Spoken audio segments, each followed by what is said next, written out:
Hey everybody, Brad Linder back at you again with part 2 of He-Man and Castle GraySkull in this deluxe card that I'm going to be promoting in this piece.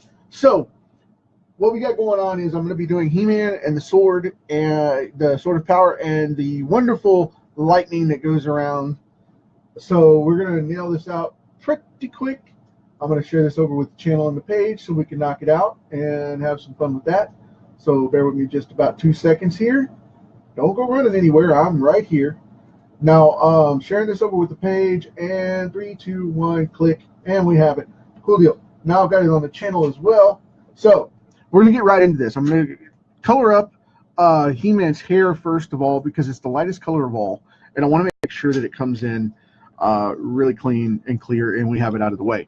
All right, so let me grab an eraser here. I'll make sure all the graphite's off of that spot because I don't want there to be any trouble, especially with that being right in the center of the cards here, because there's the peak right there at the hair.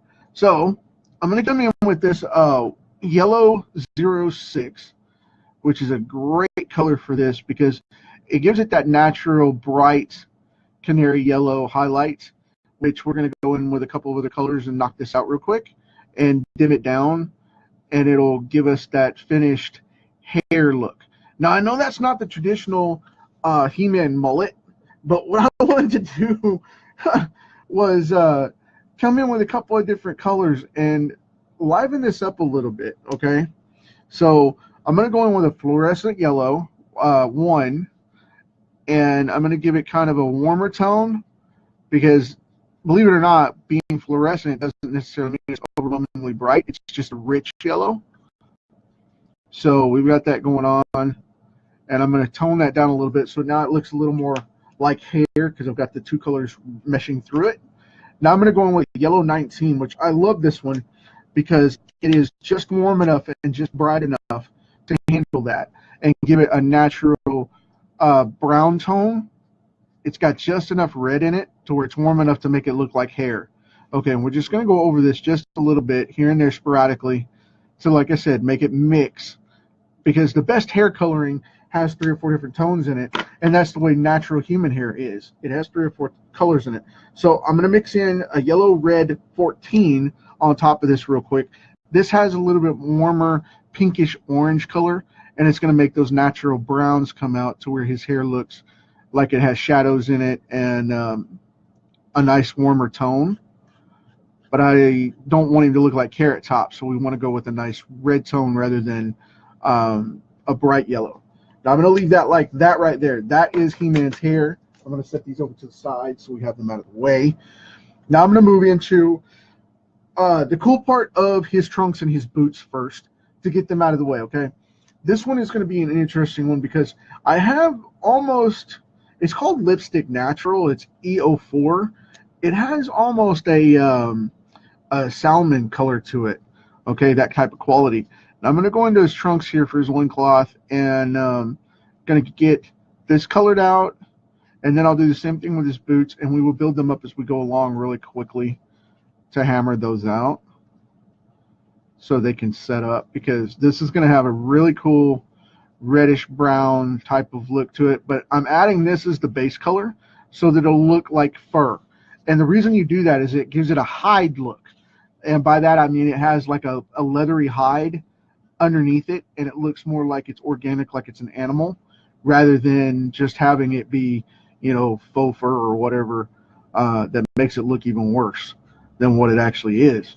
Because when they did these, they tried to make it have a fur look, you know, they typical barbarian stuff, you know, Conan style, Cole style, Crom style type of look of the traditional books that you see, and that's what I wanted to give this a little more life behind it for, so that it has a little more of a Native American type of tanned hide moccasin or, you know, traditional boot type of thing going on, rather than the rustic barbarian stuff that's just a little outdated and doesn't hold up as much. Now what I'm going to do here is I'm going to mix in this really cool R37, which has kind of a maroon type of bleed to it, so it's gonna freak people out. They're gonna be like, man, that's too red, that's not it, that's not his, that's not his deal. Well, trust me on this, when it dries, it tends to dry a little more brown, so we'll get those red textures out of it without having to worry about it too much. And I want it to have a burgundy look when it's finished, so that's the direction I'm going here. And they gave it that burgundy look in the original cartoon. They would give it that burgundy look because they wanted it to contrast with that wonderful pink and purple of Adam, and not do the Hulk thing, because in the original Hulk series, he always wore brown corduroy pants, and they looked purple on film because of the fact of his contrasting green skin. So think about that one for a second. And if you're a 70s or 80s kid, you'll remember those corduroy pants. Do you remember those things? They had zero give. I'm sorry, I know it was television and I know it's fantasy and you can do whatever you want to, but I've always been of the opinion that the Hulk would not have split those pants that way, and have them fray at the, pop a button and have them fray at the legs. No. He'd have been mooning everybody. Plain and simple. I mean, let's be real about it. He'd have been mooning everybody. Plain and simple, plain and simple, plain and simple.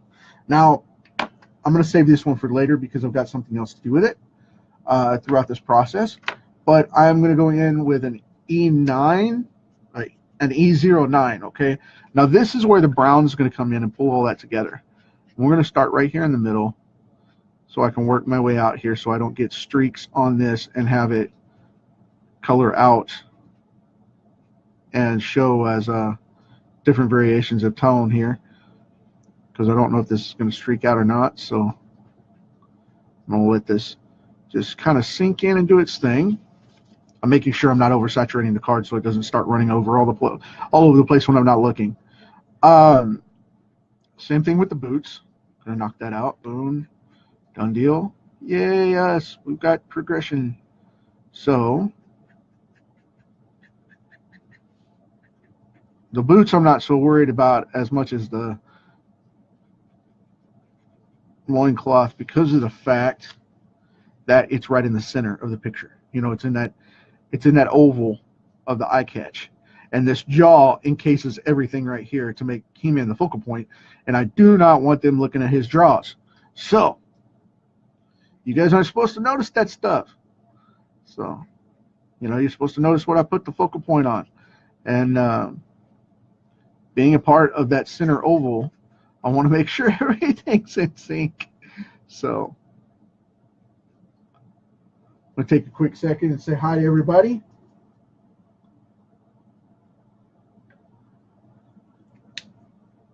Okay. I appreciate it, man. Thank you for coming on, Alfred. I appreciate it. It's great to see you on, bud.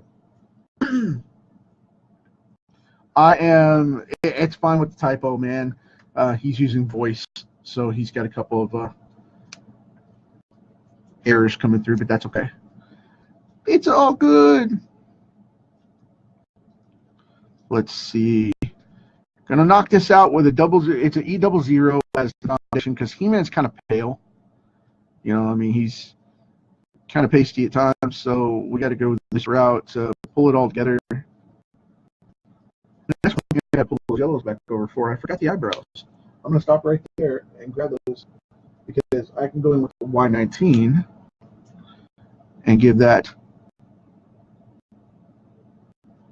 to him right there. Boom, done. I'm gonna leave the eyes white. I'm not gonna mess with coloring in pupils at that scale. I don't want to do it because it'll just make a color mess and end up coloring his eyes something funky, and it'll make it look bad. So we don't want to do that. But I'm gonna go down here and get the hands and the arm and the chest and the torso and all that, and color in this wonderful flesh tone as a base here. And the reason I'm using this as a primer is because of the fact that I want to make it have that kind of eggshell finish when it dries in the light spots. And that's the reason why I'm doing that. Because like I said, he's, blonde-haired, blue-eyed, boom, in your face. kind of a Norse type of Viking character in the way he's created here. So, you know. And the funny thing is he's not a racially driven cartoon. I love that fact that he's not a racially driven concept, because they have variations on all types of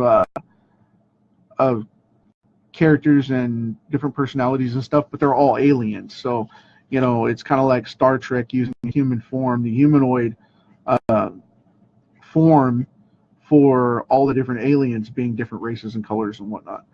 And then later, they brought in, for Next Generation, they brought in Whoopi Goldberg and brought in, they brought in, let's see, they brought in Geordi, they brought in so many other characters of color to make that balance out, which I thought was awesome of that original series. And, He-Man was the same way, except for the fact that the generational gap, if they remade it today, it would be even better. Of course, the Cartoon Network did try. They didn't come through quite as much as everybody wanted them to. I'm not going to use an E13 here, not to change subject. I'm just not going to use an E13 here just yet. I'm going to use an E11 and warm this up a little bit so I don't muck it up, because I was fixing to go too dark. And my accent's coming out. I was fixing to. So, but I'm originally from Texas. That's why I have that. And there's certain words I'm fixing to, but yeah, I go all Jeff Foxworthy all of a sudden. And anyway, moving on.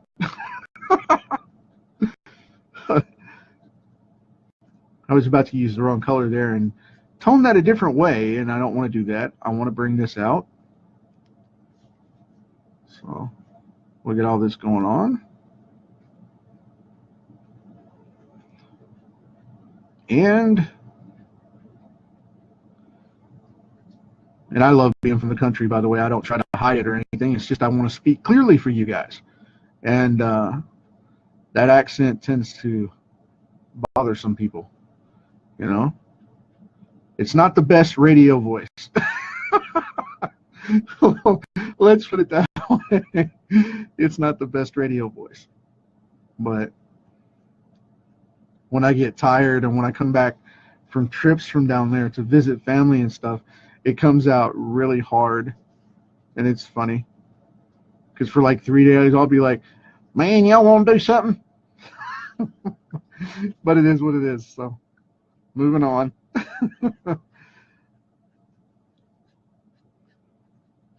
I have family from all over the country, and back in the deep south, they do that as well.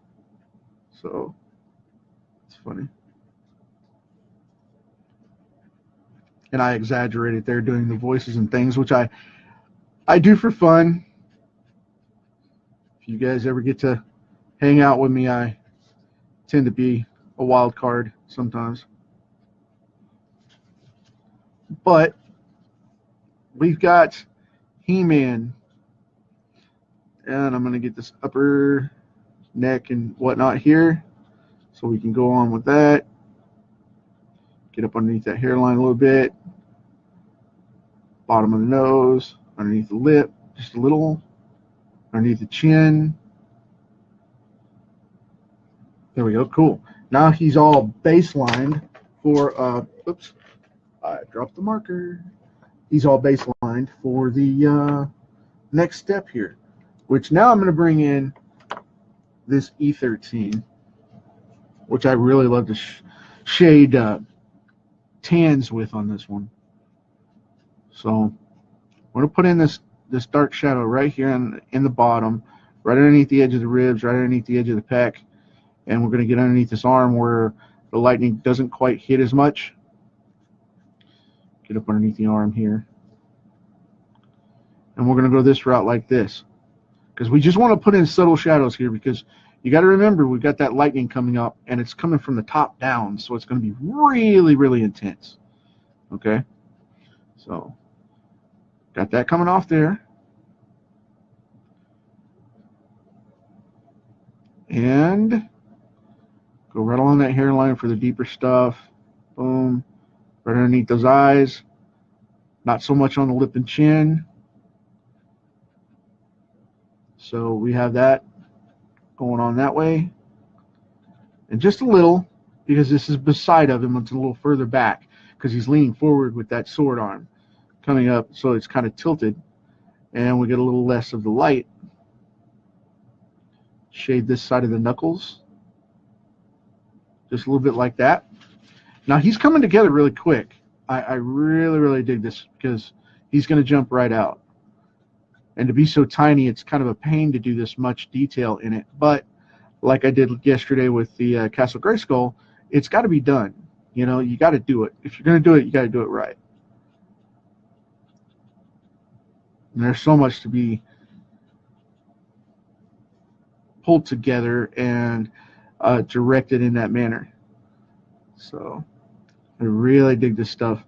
Going in here, knocking out the obliques, which are the side abs, and knocking out the abs itself, because they'll be tucked in, where he's screaming, "I have the power," breathing from his diaphragm, squeezing that abdominal wall in. And then we have, of course, right here down the leg, we have these shadows coming in just a little bit off from the underside here. The lightning will reflect from the back of the leg, so we want to leave a little bit of that open. And then down here under the knee, we want to hit the low points only to bring that up, just like that. And the underside of that quad, and we have this very cool shape coming together. It gives him a three-dimensional look without him being three-dimensional, and without choking it out so much that you go off and, you know, you make him nothing but color resistant, which is crazy. That's intense, because going too dark or too color resistant, too color dependent, is just as bad as going too dark with the line art and not doing it. Okay, you can change it all up and really mess things up. You wanted your middle name, Apeson. She says, for the guys that can't see this on the channel, for the gang that can't see it, she says that she used to watch it when she was little, and she wanted her middle name to be Shira, but her mom wouldn't let her. That's great. That is awesome. So, oh man, that's funny. Now I'm going to go in with this one. This is an E97. This is a mid-grade, and I know I did the darker stuff first, but I want to bring a little bit of warmth back to it for the lightning, for the shadow. Whenever it lights up, I want it to have that warm human glow, like there's actually blood flowing through the guy. So I'm bringing this in to lighten it up, and it'll also contrast with the greens and the blues and stuff that pop out, and it's going to make you go, wow, you know, he's really there, kind of thing. And that's what we want. Just in places, you know, to hint and warm it up a little bit for some of the light to look a little bit richer and a little bit more vibrant in places. I really dig that aspect of things, because nobody does that. Nobody puts in that extra oomph to make up the bright color. You know, everybody's like, well, you got to make him look realistic, and you got to make him look this. Well, warm him up. Show him to be alive. You know, you want him to be a vibrant character, and in the moment, make him look like he's moving. Make him look like he's alive. You know, show motion when you're not showing motion. And I know that's a contradiction, because most people are like, what do you mean? Well, again, I make reference to Todd McFarlane because he's the best at it in the industry, especially with comics, is showing motion in a still image with everybody being still, with like He-Man being still, the castle being still, and then that lightning coming in and moving. You're showing the flow of that lightning and that motion, and that's what makes that still shot so powerful. People just don't think about that stuff. They really don't. Now, what I'm going to do here is I'm going to bring in some grays that I have over here, and I've got a couple of blues as well that I'm going to mix in to make this pop out for that blue metallic look for his body harness. And let's see. And the funny thing about this is everybody makes fun of this. You know, it's like he's got a strap chest plate. You know, the funny thing about this is the reason they wear this in combat for armor. This is so that the blade, if it was normally leather straps, but this was developed so that when a sword in combat comes across you, it hits these blades and cuts you less. So it's kind of a light defensive armor, but it's not necessarily purpose, other than carrying him for a back strap for He-Man's sword on his back. But the front side of it is leather straps normally or light metal to carry the brunt of a sword slash during combat. It won't protect you from a stab or an arrow or anything crazy like that, but it'll keep you, if you got into a sword fight and you went hand to hand with somebody, there's less of chance of you being critically cut because this gets in the way at least once. So, you know, that was a big thing for me to investigate because I love ancient armors. And I found out that that actually had a practical purpose when I was in school because I investigated that with, matter of fact, I asked Mr. Dally, my history teacher at the time when I was a kid, and he explained to me how that armor worked, and I just fell in love with the concept.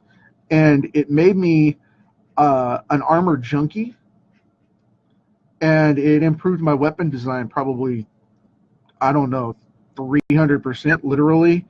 I mean, I know that's sarcasm because you can only improve 100%, but the work that I do now in comparison to the work I did then, because of the fact that I was drawing this stuff when I was a kid, man, it is totally night and day in comparison when you know what the armor does practically.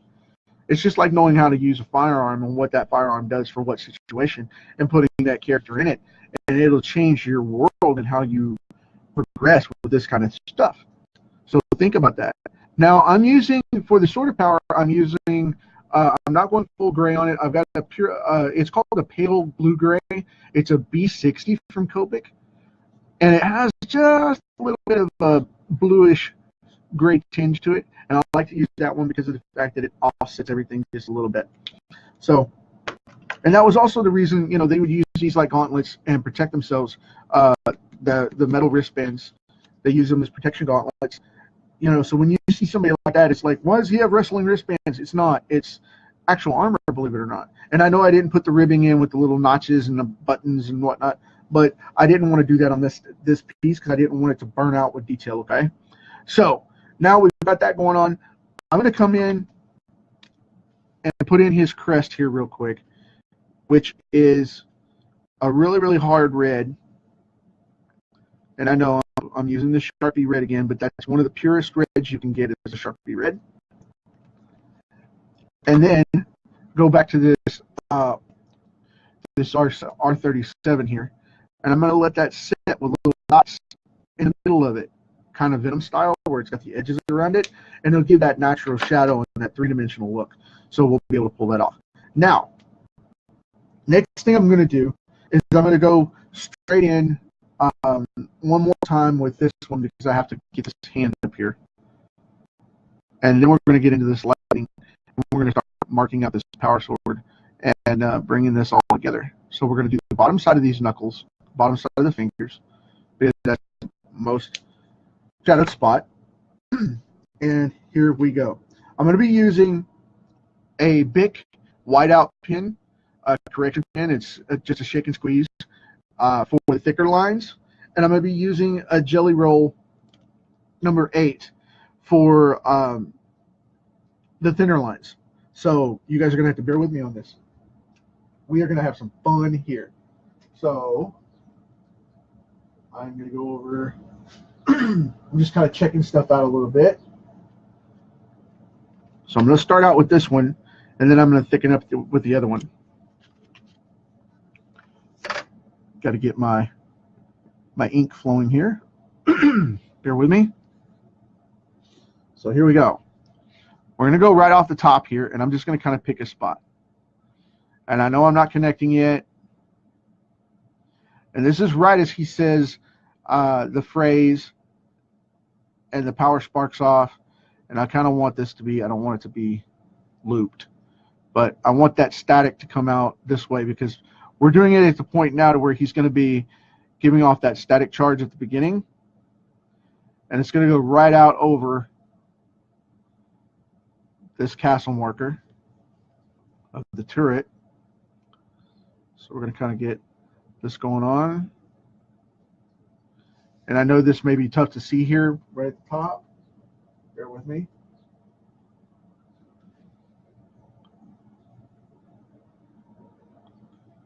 We're going to get this going on.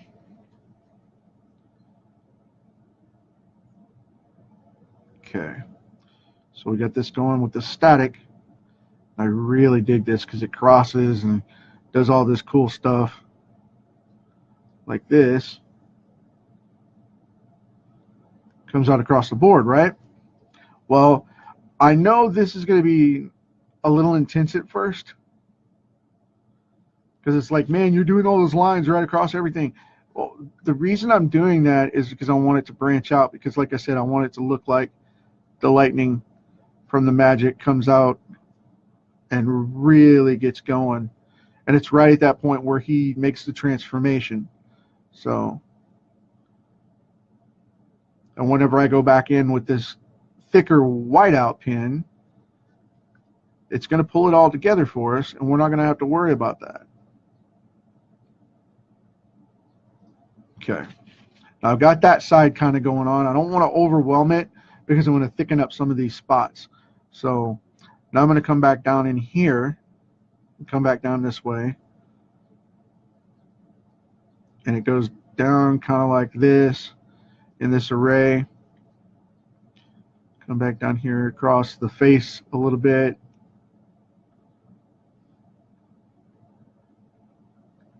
And I'm taking it just a touch lower than what we normally would because I want it to look a little more intense, a little modernized. And we've got that lightning coming out of there. It's starting to look really, really good here. I'm really happy with it. I'm trying not to touch the white out though, because I don't want, or the white gel, because I don't want to smudge it. That would suck. Okay. Now I am pulling, just kind of building up and pulling this out like this and like that. And we're going to keep working this. So I know this looks a little, like I said, a little dodgy at first, but it is going to work. We just kind of have to go around here and build this up and build it out. And I always like it when people notice the fact that he's just a little off center, off of GraySkull. And the reason for that is because of the fact that he is off center when he's holding it up, because his sword arm is off center because he's holding it up above his head, and it's one side of his body that he's holding it to. So that's the reason why. And so many people go, well, why is it off center? Well, it's because he's on his right side holding it up. I mean, you know, ask the writers why he's not right-handed or the left-handed. I don't know. You know. So I got to crunch this up a little more. I'm making the lines a little too straight. I don't want to do that. Okay. Making sure we're still in camera here. This may be one of my favorite pieces out of this entire series. I really, really dig the way this is coming off, and it's getting better and better the way it's peeling out and coming together. So I'm trying not to do too many things going across all that black.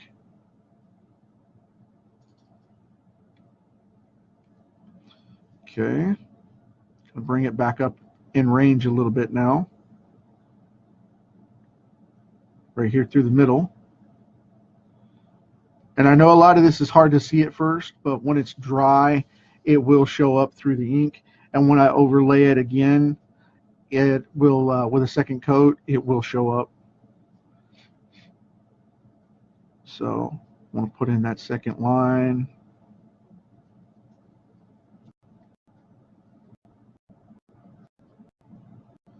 Make it cross a little bit here and there, kind of threading up. But again, not to overwork it, because that's the number one thing you do not want to do is overwork it, because then you have too much going on, and then it takes away from the action when you over detail. So don't do that.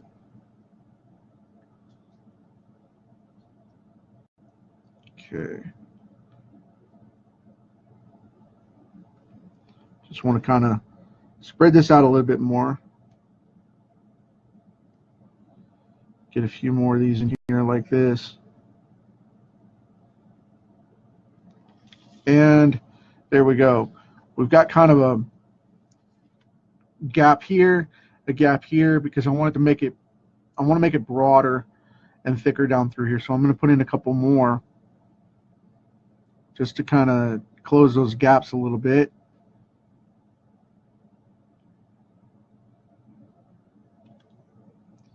Go right off this edge here, like that. Now I've got another barren spot over here. See that big gap between? I want to come in like right about here.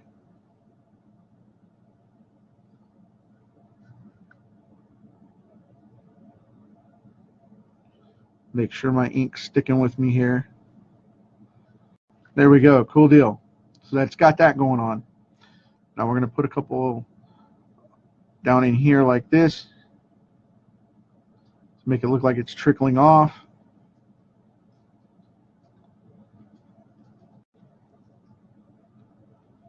And I actually got that on the sword itself this time. Okay.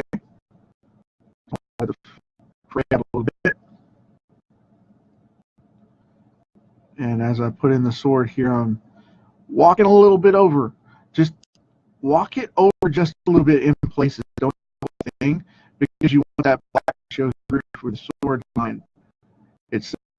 And you want it to look like the power is coming out of the sword, not going through it. That'll make it weird. Don't do that. So now we've got the baseline for the lighting. I hope you guys are digging this. You'll have to let me know if you are.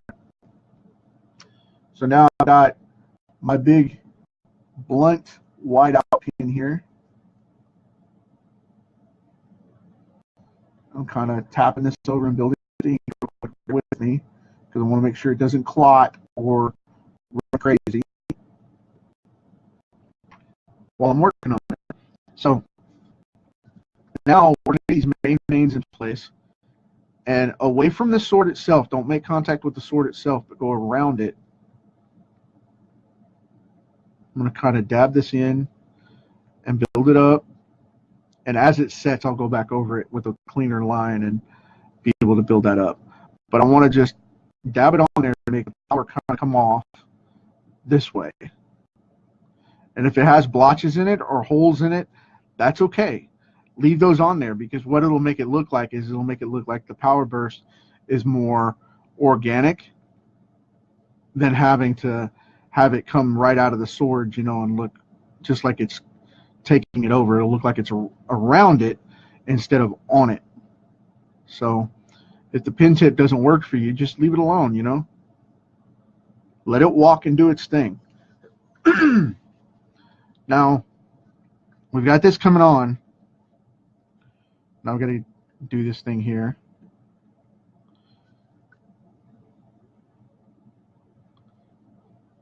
You just want to go on the bottom side of some of these and kind of touch base here, and it'll make it look like it's flared out, okay? Now be sure to tap and pull, because if you don't, it'll blot it and it'll look like, you know, it's like white out, a big gap on it. But I like to go back and forth over the line and touch that out like that. Because see, you got those thin lines in there. Now you got the thicker line in there, and it's smudged. And if it drags a little bit like that and breaks, it looks more like organic lightning when you look at the picture. So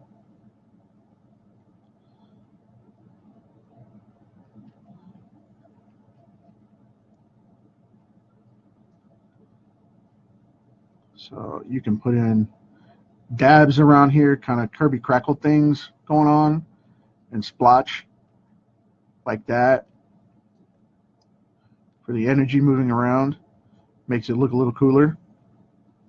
And then these heavy spots where it joins like that, go in and tap your pin around just a little bit and drag to make that stuff come out. Like these sticker spots right here, I want them to come up just a lot more. So, and as the whiteout splatters, it tends to leave these little crackle marks beside of it and not a smooth edge, which is what you want anyway, because then as it comes out, it looks like the powder is condensing in places. And that's a good thing, especially where electricity is concerned. A lot of people are afraid of this because of the fact it's like, you know, you can't control the ink as much.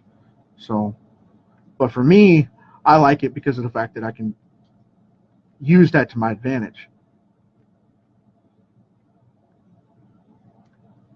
And these power surges like this are coming off so incredibly clean.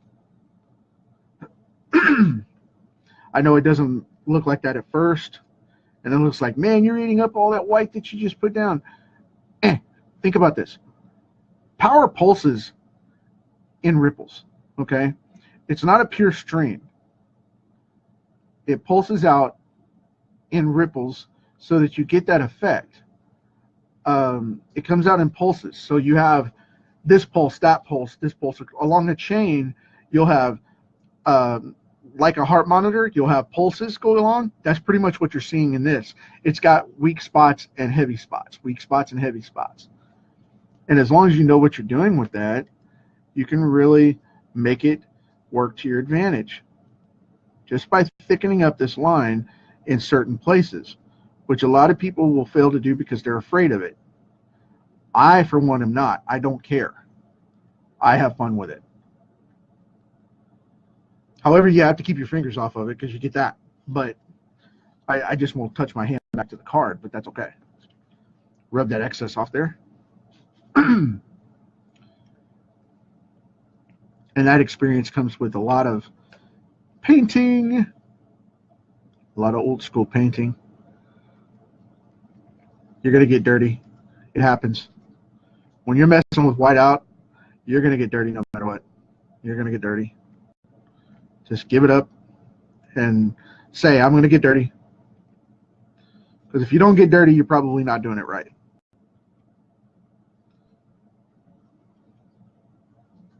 That's just a rule of thumb with artists. If you don't get dirty with it, when you're handling heavy blacks or you're handling whiteout or paint, you tend not to do your job if you're not dirty, because that means you're not paying attention to the artwork, you're paying attention to your cleanliness. Which, you know, some people argue that you can do both, but whatever. It's relative. And for me, I'm one of those people that just doesn't care about that. I'd rather get the piece done beautifully and then wash my hands, you know. Soap and water is a miracle. It's a miracle. So. But all joking around and messing around aside, this is coming off really, really well. I am digging this. I am digging this so much. And I have to keep going and running a buck here so we can get this going.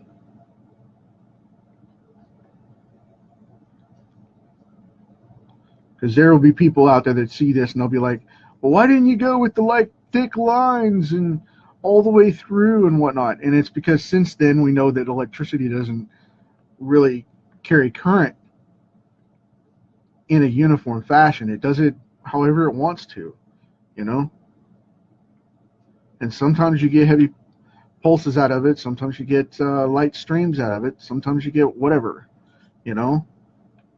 You might get a shock, a zap, and a crackle, or you may not get anything, you know. You may get darkness. So think about that one, because electricity is a living thing. It may not be organically living like we are, but believe me, it's a living thing. It has a mind and function of its own. And if you go all over the place with it, it will light you up. and say, no, don't do that. You're not my date. So just do your thing and work with it as you can. And try not to overthink this stuff, because have fun with it, you know, because it's artwork. You're supposed to have fun with it. Be creative, and don't be so tight about it that you lose the fun of it. I see so many artists all the time tell me, you know, well, I'm going to quit because I can't perfect this, and I've got so many mistakes. How do you overcome your mistakes? And da da da da da da da da da. You know, if you make a mistake, either correct it, live with it, or redraw it. You know, you'll either correct it by whiting it out or erasing it or starting over, or you'll redraw the whole thing and just bypass it and say that piece didn't work, crumple it up, and move on. Or you'll deal with it and you'll enjoy it for the natural curvature of whatever the art is. And I say curvature as an expression of, you know, you'll say it's a natural bend in what that piece was calling for. It's like chiseling on rock whenever you see people sculpting, you know. A big thing is there's so many of those statues that were carved, and those great artists will tell you flat out, I never carved that. All I did was, you know, I didn't design that. All I did was carve it and chip away the pieces of what was already hidden in the rock. Sometimes natural disasters happen as an order of chaos, and they end up making beautiful things happen. So, you know, this is where we're heading with that. So think about that one. Think about it, think about it, think about it, take it in, breathe. So anyway, I love doing this stuff, really do. Now, we have this going on, so I'm going to come back in with this pin real quick, this jelly roll pin, because I want to do something off of here to catch in that shadow.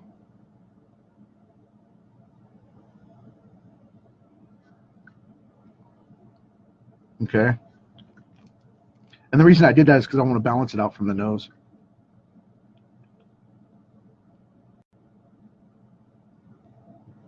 Just kind of add in a couple of touches here.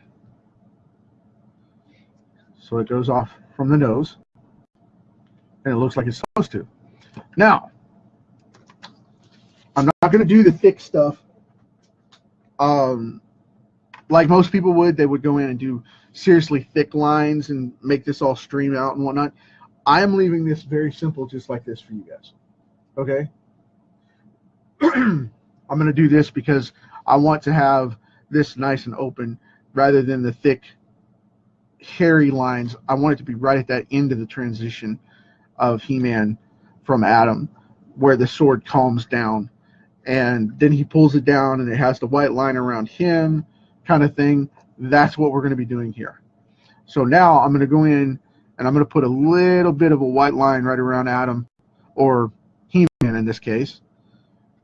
So I want to start that.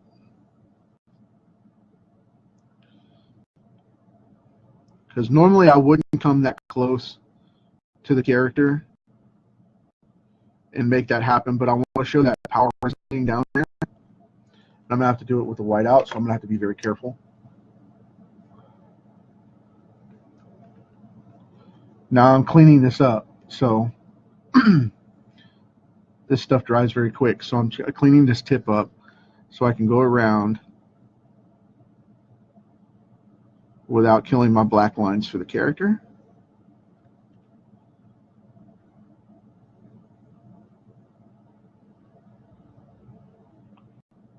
I'm just kind of dragging this around, just tapping it in a little bit.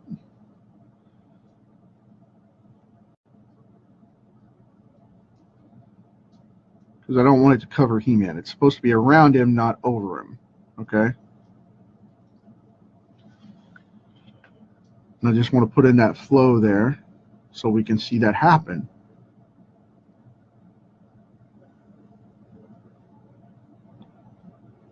Now this is going to be Kirby style, so I'm going to go in here and kind of crackle this up. And the way you do that is you make zigzags back and forth and pulse the ink, and it'll ripple it out. You make your smooth line, like this. Then you go back in and just kind of jag it up a little bit. And by, like I said, by doing this, it's giving him that power effect. So I'm going to press this down just a little and add that around him. Now I'm going to go back in and I'm going to jag that up. So we get that effect. So it looks like energy around him rather than going in and putting, you know, a white line around him to highlight him, because that's not what I want. And if it overlaps just a little bit here and there, if it crosses over, that's okay. I deal with that just fine because it looks like it's engulfing him, which I'm perfectly fine with. So drag your white line, get it as clean as you can, and then go back and frizz it up a little bit. And like I said, what I'm doing here is I'm pulling all this together so that we get that classic He-Man look of his being energized by the energy and the power and charged by it.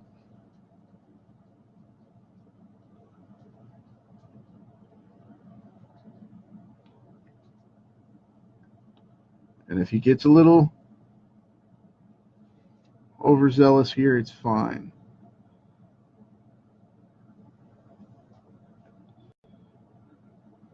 Okay. Walking that ink line down a little bit. Cool deal. All right. Back up here under the edge of the boot. Walk it around. Frizz it out. That's what we're doing here, folks. I am adding this wonderful power line all around him.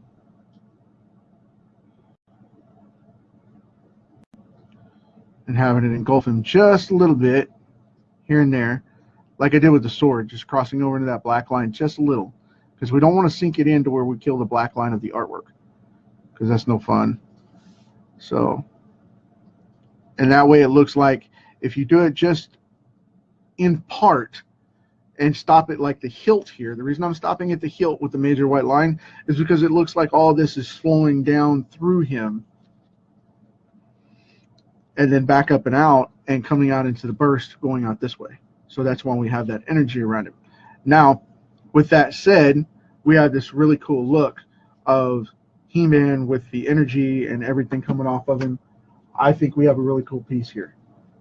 So, with that, I am going to call this one done. I hope you guys dig it. I hope it looks cool to you. I hope you've enjoyed this one. I've got to be careful here because of the white out on my hands. The white out on my hands. But here is He-Man and GraySkull. Here is the sister piece to this one. I'm going to move this over here just a little bit. Here's the sister piece to this one, which is the Snake Mountain Skeletor piece, which I did a little while back. So these are the sister pieces for the He-Man collection, and then all the cards go around them. So that's the setup for that one. Now, with this one, I have one more at this scale, and I have, I'm going to set this aside. Like I said, I don't want it to set. We have Mum-Ra in his transitions, so I thought you guys would like to see that, because this is one of those just the same scale, completely Copic. I thought it was really cool. This one is colored pencils. I have, I believe, what did I use? I used Sargent brand, and I used Prismacolor. And yeah, that's what we have here with those. So I'm going to get these out of the way so they don't get white out on them and get them ruined. That would suck. And we have this guy here. We have He-Man. So you have He-Man in front of Castle GraySkull. Hope you guys dig it. This is a card in the collection that's going to be up for reward with the Kickstarter and the sketchbook that's going to be finishing up in May. So you guys get ready for this one. It's going to be awesome. I will talk to you tomorrow for our next card with something new. Hopefully it's going to be the Invaders piece, which I have sitting off in idea stages. on my sketchbook, so I'm hoping to get some of those done and laid out right before I go live. And as always, we're only on this rock for a little while, you guys. Please enjoy it, party on, and restock the cabinets for the next generation so they can party on too. Talk to you later.